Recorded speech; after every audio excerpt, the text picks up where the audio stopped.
bienvenidos a la FILBEN 2023. Hoy conferencia La concepción bolivariana radical, insurgente de la historia y la épica de los pueblos originarios, a cargo de Ildefonso Finol.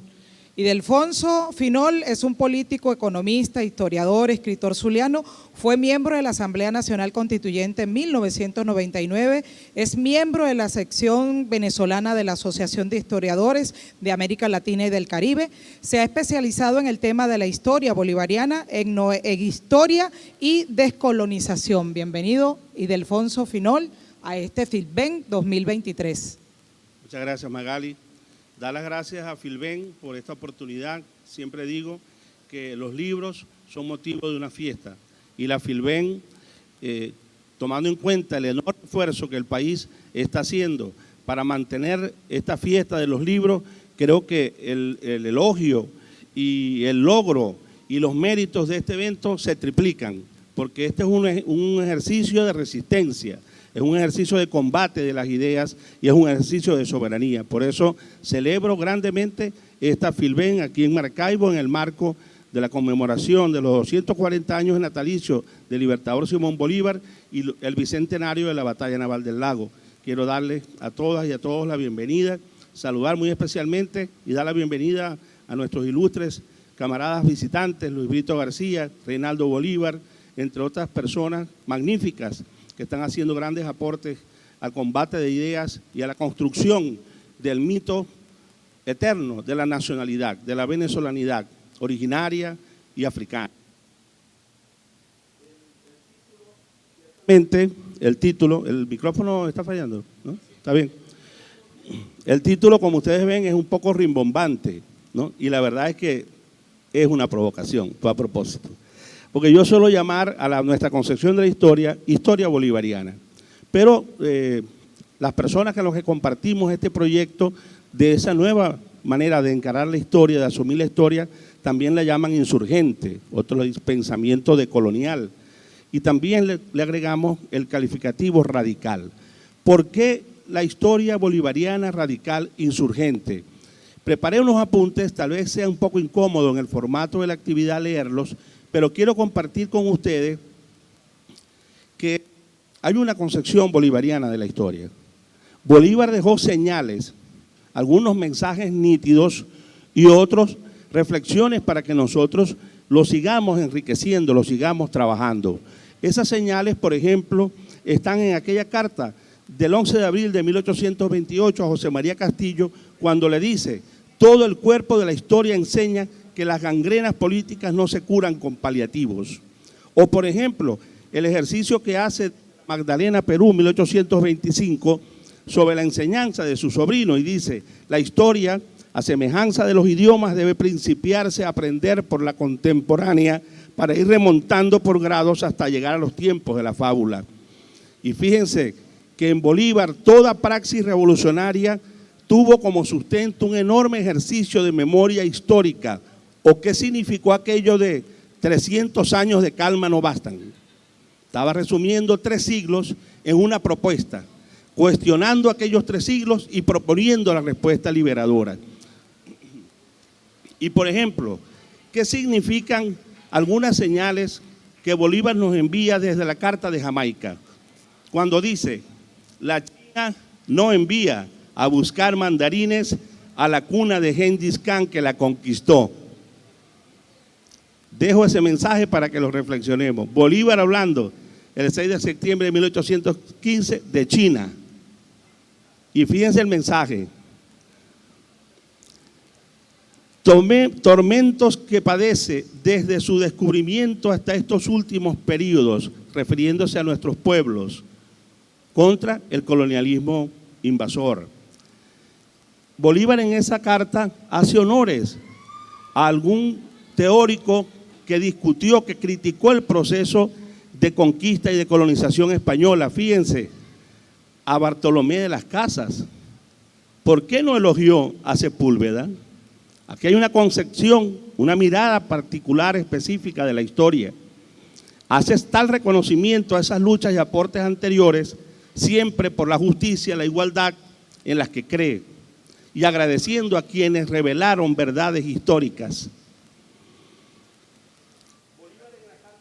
CAT hace un reporte y un censo continental de memoria. Él mismo se disculpa al comienzo con su interlocutor de no disponer de papeles y de documentos probatorios de lo que está diciendo. Es decir, hizo un ejercicio de memoria. Y él hace un reconocimiento de esos aportes anteriores y agradece a quienes develaron esas verdades.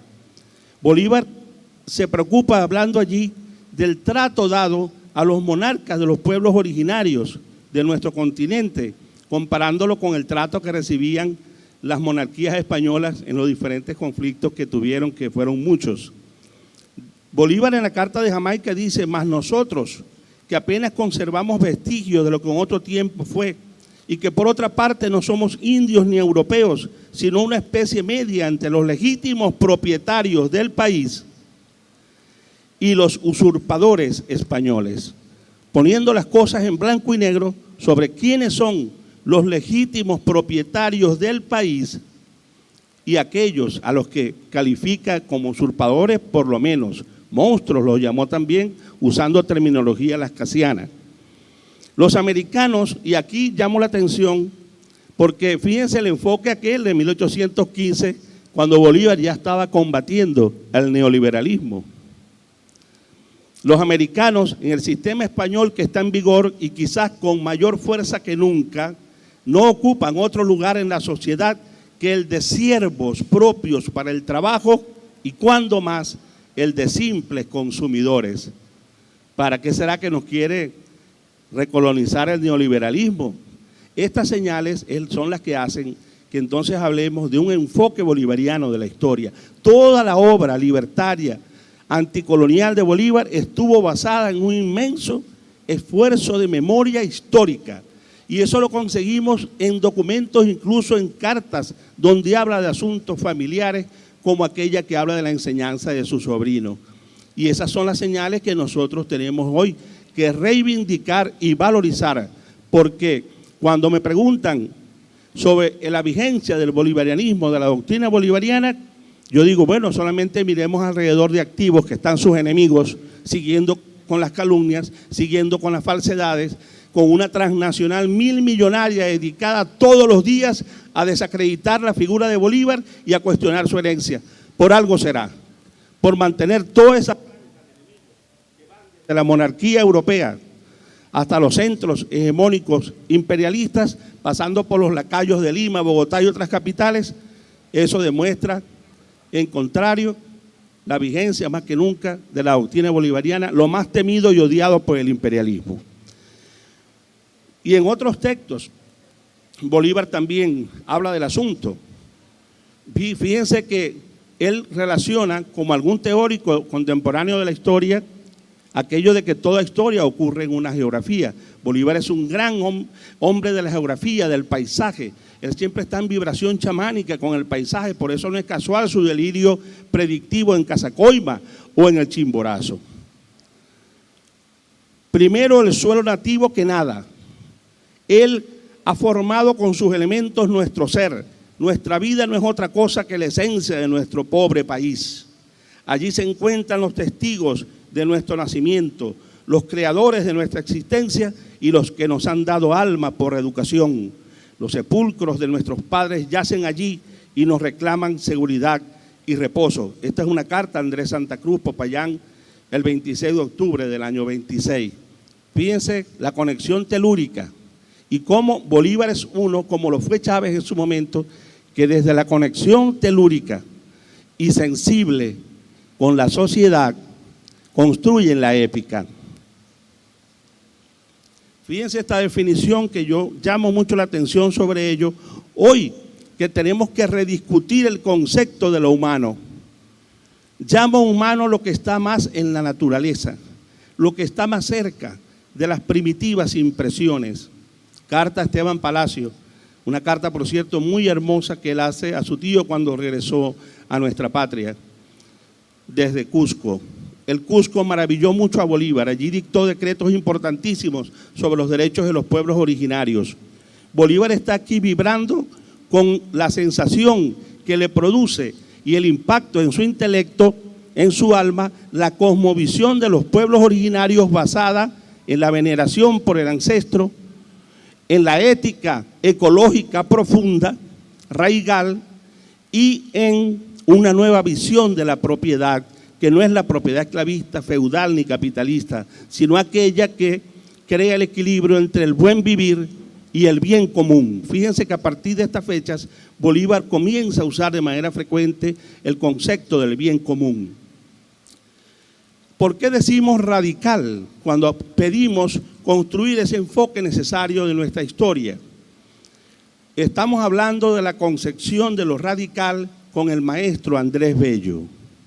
Andrés Bello habla de radical para señalar diferencias importantes con lo que se da por establecido, indagando en las verdades desde la raíz, intentando el análisis de nuestras propias realidades y buscando interpretarlas a través de fuentes originarias.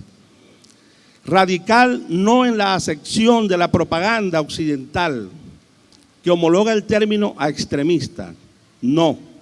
Radical en la concepción etimológica de hurgar en las esencias que dan vida a una verdad. Siguiendo el verbo del maestro Bello, radical porque nuestra epistemología, nuestros paradigmas revolucionarios deben chupar los jugos a la tierra que los sostiene. Cita de Bello. Bello llamó a emancipar las mentes, provocar una ruptura con el conocimiento impuesto por el poder colonial, repetido sin cesar en las repúblicas oligárquicas mediatizadas y reimplantado en la época del imperialismo contemporáneo como base cultural para la sumisión y la dependencia.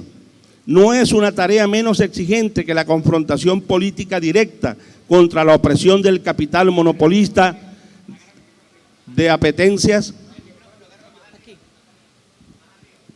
Aquí.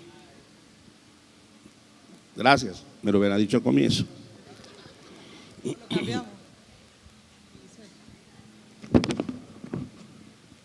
¿Aló?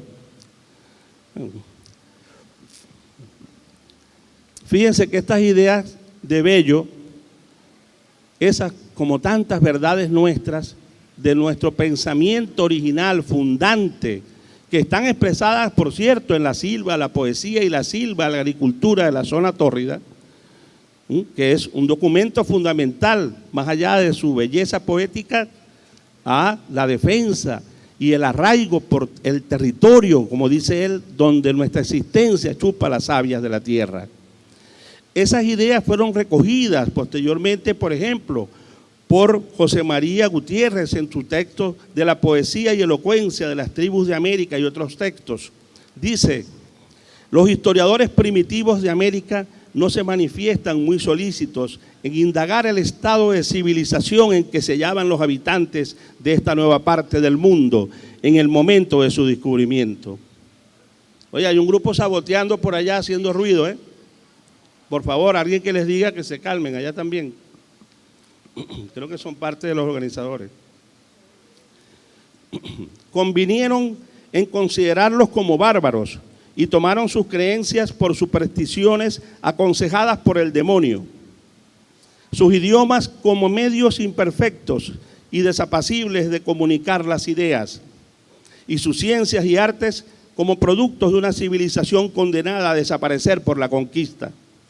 Apenas se consignaron en sus relaciones una que otra noticia sobre materias tan interesantes, y como fuese tan encarnizada la guerra y la persecución a cuanto constituía la esencia moral de los indígenas, hízose bien pronto casi imposible el estudio de aquellos elementos de una sociabilidad tan digna, tan original y única de ser extensamente conocida. Este es un pensador argentino. ¿Por qué decimos entonces insurgente? Y en esto hay contribuciones de algunos autores nuestros que voy a citar. Pero yo defino la historia insurgente como un proceso complejo y terrible de reinterpretación historiográfica que nos debe conducir a la desaprensión de los mitos alienantes dejados por el colonialismo como minas antipersonales clavadas en el alma colectiva. Es fundamentalmente desactivar en la conciencia social las categorías que hacen reproducir sin cesar el culto a lo colonial y la apropiación por parte de las élites del hecho histórico, invisibilizando la participación popular en las épicas nacionales. Esta concepción revolucionaria de la historia nos viene de la Carta de Jamaica, donde Bolívar demostró que el ejercicio de la memoria histórica es una poderosa herramienta de transformación social, esa que Augusto César Sandino llamó nuestra historia rebelde. El componente decolonial de la historia insurgente tiene profundas raíces bolivarianas, expuestas directamente por el Libertador en distintos documentos. Se trata de un enfoque comprometido con el pensamiento crítico en el campo historiográfico y con el esfuerzo por reinterpretar y reescribir la historia para contribuir a la realización de una sociedad de equidad y justicia social.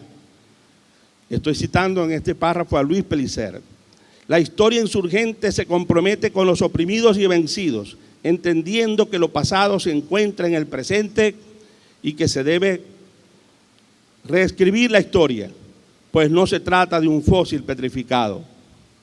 En la reescritura de la historia, en el presente, las víctimas pueden ser redimidas cumpliendo la exigencia de justicia que les fue negada. Entonces, el ejercicio que quería hacer hoy con todas y todos ustedes, cuya atención agradezco mucho, en base a este enfoque, hacer una breve lectura de lo que se conmemora del bicentenario de la Batalla Naval del Lago. Fíjense que la historiografía dominante de las élites, esa del enfoque positivista, de la visión eurocéntrica, patriarcal, racista, ese nos vendió la historia de la batalla naval como un episodio, algo espectacular, unos barcos cayéndose a cañonazos, y bueno, que fue el 24 de julio, y fíjense, esa historiografía antibolivariana se dedicó a exaltar la heroicidad de una sola persona. Incluso la llegaron a imponer en la nomenclatura de uso cotidiano como una heroicidad hecha en Hollywood, un superhéroe, Padilla. Padilla por Solabarra, Padilla ganó la batalla. ¿Y quién se interesó en borrar toda la participación popular y la participación de los héroes venezolanos en aquel proceso? ¿Quién se encargó de convertir los 25 meses que pasaron desde la batalla de Carabobo a la batalla naval del Lago, 61 combates de por medio, algunos de ellos navales y otros incluso sitios, en reducirlo a eso? La segunda calle importante de Maracaibo, después de la Libertador, se llama Padilla. Tenemos el municipio que está en el Golfo de Venezuela y en el estuario, Padilla, liceos, etcétera, etcétera. ¿Alguien conoce una calle, avenida en Maracaibo importante, un municipio o un lugar emblemático o un monumento al general Manuel Manrique? Me decía un amigo curioso por las cosas de la historia que desde niño le preguntaba a su papá quién era ese Manrique, porque el único documento que registraba que una vez existió es la canción de Firmo Segundo Rincón, que dice: se tiñeron tus playas de sangre hasta la orilla en la épica batalla de Manrique y Padilla. De resto nunca nombraron más a Manrique, como no nos enseñaron del cacique Nigales. Entonces el proceso histórico lo comprimieron, lo sintetizaron, lo minimizaron de tal manera que lo manipularon. Y esto no es ingenuo ni es casual.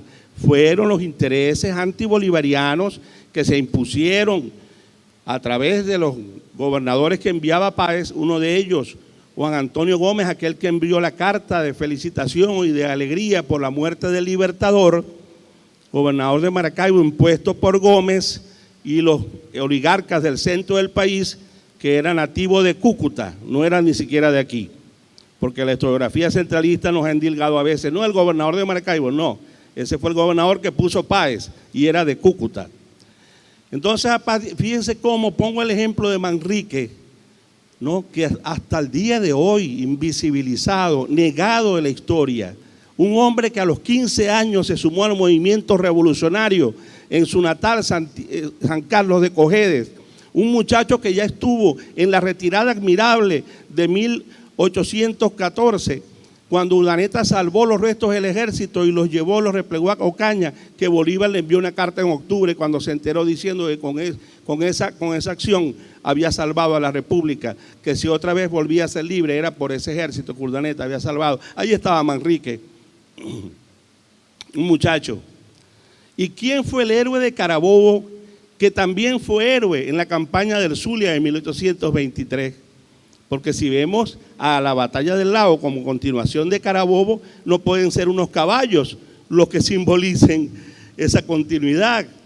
Porque yo no sé si esos caballos estaban al servicio de La Torre o de Morales. Cuando cae Ambrosio Plaza, héroe y mártir de la República, en el campo de Carabobo, es el coronel Manuel Manrique quien toma el mando de esa división. O nos olvidamos del parte de la batalla escrito por el propio Libertador. Y Manrique hizo la proeza de recibir al departamento Zulia, como se llamaba, desde el 3 de octubre de 1821, aquel gran departamento compuesto por las provincias de Coro, Maracaibo, Trujillo, Mérida y la gobernación de La Grita. Lo recibió en enero de 1823, tomado por Morales, sin fuerza militar. Manrique en Timotes tomó el testigo del himno de Clemente, que fue derrotado el 7 de septiembre en la batalla de Salinas Rica, aquí en la entrada a Maracaibo, en el año 22. Y en esa acción es que Morales toma Maracaibo, tan audaz y agresivo, este antivenezolano, genocida, feminicida, misógino, patológico, al que le iban a levantar aquí un monumento, y fue a dar hasta bailadores Tomás Morales, después que entró por Cojoro y tomó Maracaibo. ¿Por qué se devolvió de bailadores? Porque en Táriba lo estaba esperando Urdaneta con un ejército de 2.000 hombres, porque Urdaneta no quiso enfrentarse. Él quería enfrentarse con Ana María Campos, porque era un tipo así, de detestable. Bueno, ¿y quién acorraló a Morales en Maracaibo? ¿Quién lo vino derrotando desde el sur del lago a Calzada? Le causó 400 bajas. Manuel Manrique. Y Manuel Manrique limpió todo el sur del lago, que estaba tomado por los realistas a comienzos de 1823. Y vino tomando espacios.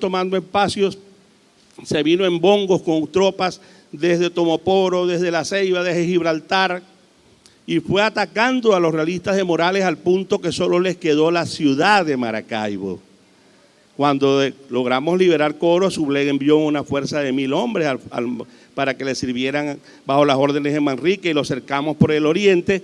Y por La Guajira tenía cercado a Morales el jefe de toda la operación, que era el general venezolano Mariano Montilla, en el momento intendente y comandante general del departamento Magdalena, que es el que plantea la estrategia de forzar la barra del lago. ¿Por qué? Porque 5 marineros nativos de las orillas del lago Maracaibo, Felipe Baptista de los puertos Altagracia, Pedro Lucas y José Zenobio Ribarrí de la Rita, Tomás Vega de la Cañada y Manuel Balbuena. Manuel Balbuena es un hombre que andaba en la clandestinidad desde 1808 con la logia de los hijos de Maracaibo, se cambiaba el nombre, y ellos son los que le dan a los líderes republicanos, a Subleg, a Manrique y luego a Montilla, la idea de que sí se podía meter nuestra flota en el lago. ¿Por qué era tan complicado y tan necesario hacer esa acción que se llevó a cabo con éxito el 8 de mayo de 1823, saliendo de Los Taques? ¿Por qué? Porque en aguas del mar España tenía una flota superior. La Borde había llegado por Ocumare y cerca de en los combates de Isla Larga nos hizo mucho daño, incluso tomó preso al comodoro Daniels, que estaba sitiando a Puerto Cabello. Nuestra flota, recordemos que no era poderosa, era pobre, porque era muy costoso para la República en ruinas por tanta guerra tener una flota, por eso había la alianza con los corsarios. Por ejemplo, el barco Gran Bolívar, que a alguna gente le han vendido la idea de que fue el barco insignia que estuvo en la batalla. No, el Gran Bolívar no entró al lago, porque el Gran Bolívar se encalló en Zapara. Y el Gran Bolívar era propiedad privada de Nicolás Yoli. Muchos de ellos recuerden que eran corsarios, personas que participaban de la acción a favor de la República, claro, pero que luego había que retribuir los pagos. A veces incluso lo hacían por la vía del corso de verdad, de capturar propiedades y apropiárselas. Algo de eso aquí hubo un debate, incluso con Padilla. Manrique impidió que asaltaran Maracaibo porque no quería que le fueran a causar agravios a la población. Esa fue una de las primeras diferencias entre ellos. Entonces, estos marineros nuestros, que eran los que conocían este estuario y lo habían navegado desde niños, los informes de la Armada Española, por cierto, son más específicos. Los informes de la Armada Española, que los reedita en un documento más reciente, Madueño Galán, un autor español, José María Madueño Galán, dice: unos indios del lago que lo navegaban desde niños porque nacieron allí, fueron los que le vendieron la idea a Montilla, o sea, le dieron la idea de que entraran con las naves al lago. Y fíjense que Laborde había llegado con 2 embarcaciones muy poderosas, de un gran poder de fuego, de un gran calado, Constitución y Ceres. Y por eso nos ganó allá en Isla Larga. Y por eso también Beluche se viene esmollejado de allá de ese combate, salva la nave que pudo y se vino a los Taques y les dijo: ahí está Laborde con 2 embarcaciones muy poderosas, no podemos darle batalla a mar abierto. Entonces vamos a ejecutar el plan que nos ordenó, y así está en el diario de la Armada, el jefe de operaciones Mariano Montilla, y vamos a entrar al lago. Y hubo la junta de oficiales el 5 de mayo y comenzó la acción. ¿Quiénes venían timoneando los barcos de nuestra Armada? ¿Quiénes sabían por dónde iban a pasar en aquellos canalillos? No había canal de navegación, por supuesto, que quedaban y había que aprovechar la marea llena y los nordestes. ¿Quiénes? Manuel Balbuena venía manejando el barco donde venía, por cierto, Padilla. Zenobio Urribarri, Felipe Batista, un gran navegante que fue el que después custodió a las naves españolas que se llevaron a Morales y su gente hasta Cuba. Pedro Lucas y Zenobio, esos fueron los que dirigieron los barcos. Esos fueron los que dijeron por aquí síganme en línea recta. Y al entrar después de Isla Toas, doblaron a la izquierda para ubicarse ¿en dónde? En el mejor lugar estratégico. ¿Quién sabía cuál era el mejor lugar estratégico? Los que habían navegado aquí. No eran Padilla, Beluche y Yoli precisamente, eran los nuestros nativos de aquí. ¿Y por qué se colocaron en los puertos y Pultepalmas y no en otro lado? Porque el día que llegara, el día de alisar las velas, iban a tener el nordeste empujándolos en línea recta contra el enemigo, y en cambio el enemigo iba a estar con la popa hacia Maracaibo y hacia Capitán Chico, y tal como ocurrió a lo que izaron las velas, los barcos no arrancaron, los barcos se bambolearon. Y por eso también fue una contribución a nuestra victoria. Y un apunte que lo borran los padillistas, porque es que el padillismo es antibolivarianismo. Yo por lo menos en esto no tengo que estar perfumando lo que no es, no tengo por qué estar perfumando un potrero lleno de bosta. El padillismo, hoy que están clamando en la vecina república las oligarquías, es antibolivarianismo, no nos llamemos engaños. Y fíjense, entre el 16 de junio, en la revista Bolívar 8 Estrellas aparece una L ahí impertinente, dice Julio. El 16 de junio, Manuel Manrique con 240 efectivos de su tropa en 2 barcos se lanzó a tomar Maracaibo. Entraron por el sur, por Puerto Corona, por la zona esta de La Arriaga, y entraron por el puente del río Manglar, hoy llamado Cañada Morillo, y en un combate cuerpo a cuerpo se ganaron Maracaibo. ¿Qué significó eso? 3 días estuvo aquí Manrique. ¿Por qué? Porque estratégicamente nuestro general Mariano Montilla le había tirado una diversión a Morales por aquí, por el río Limón, por ahí por donde se pasa para el Moján. Y Morales mordió el peine y se fue a combatirlo.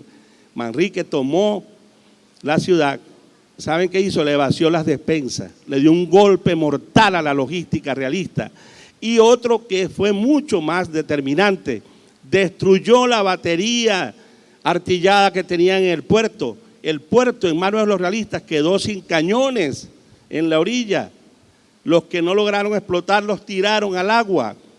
Por tanto, ya le dieron un golpe mortal a los realistas, que a lo que regresan el 19 de junio, Manrique desaloja la plaza, se regresa al punto y ya este hombre lo que estaba era enfurecido en una diatriba permanente todos los días con la Borde, al punto de que el mismo 24 de la mañana estaban ellos dos con una discusión estéril, cuando ya los nuestros entraron a partir de la señal de las 2:15, las flotas sutiles, los barcos más pequeños, y a partir de las 3:17 ya toda la flota en mitad de camino con la orden de abordaje, que es la orden más terrible que se da en el mar, y allí nuestros barcos fueron contra los de ellos. Hubo el combate cuerpo a cuerpo en las cubiertas de los barcos del enemigo, y el resultado después 3 horas y media con el ocaso, cuando el poderoso cae, el sol ese que nos hace tinaja del sol a Maracaibo,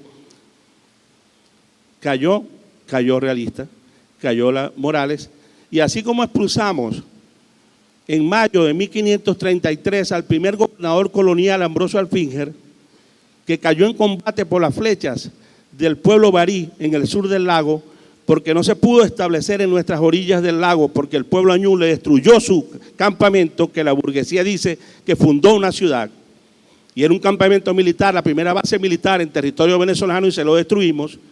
Así como expulsamos a ese primero, expulsamos al último.